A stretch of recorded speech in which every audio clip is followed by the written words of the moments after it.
Welcome to பண்ட்ரி study. நான் கார்த்திக் ராமச்சந்திரன் பேசுகிறேங்க. இன்றைக்கி நம்ம வரப்போகிற டிஎன்பிஎஸ்சி எக்ஸாம்ஸ்க்கு யூஸ்ஃபுல்லாக இருக்கிற மாதிரி ப்ரீவியஸ் இயர் கொஸ்டின் கம்பெலிஷன் தான் பார்த்துட்ருக்கோம். அதுவும் குறிப்பாக இந்த திருக்குறள் எல்லாருக்குமே டவுட் இருக்குது, எப்படி ப்ரிப்பேர் பண்ணணும்னு சொல்லிட்டு. இன்னும் வெகு விரைவில் குரூப் 4 எக்ஸாம் வரப்போகுது, followed by group 1 and group 2 and 2A இல்லையா? இப்போ நீங்கள் பார்த்தீங்கன்னா நம்ம மொத்தமாக ஒரு கம்பெலிஷன் கொடுக்குறோம். History, geography, INM, polity, science, economy, unit 8, unit 9 சொல்லிட்டு. இந்த யூனிட் 8 இந்த 949 நான் இதை சேர்க்கலை, திருக்குறளை தனியாக தான் கொண்டு வரேன். அது நீங்கள் பார்த்தீங்கன்னா 282 கொஸ்டின் இருக்குது. கடைசியாக டிஎன்பிஎஸ்சியால் கண்டக்ட் பண்ணப்பட்ட எக்ஸாம் வந்து அக்ரி ஆஃபீஸர் தான். அது வரைக்கும் நான் கவர் பண்ணிட்டேன்.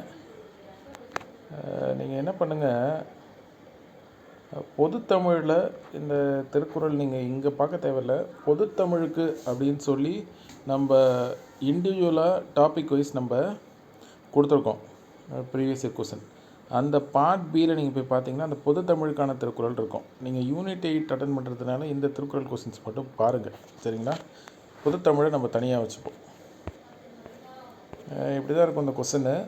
Both medium, English medium as well as Tamil medium, 2 மீடியமும் இருக்கிற மாதிரி தான் இது இருக்கும்.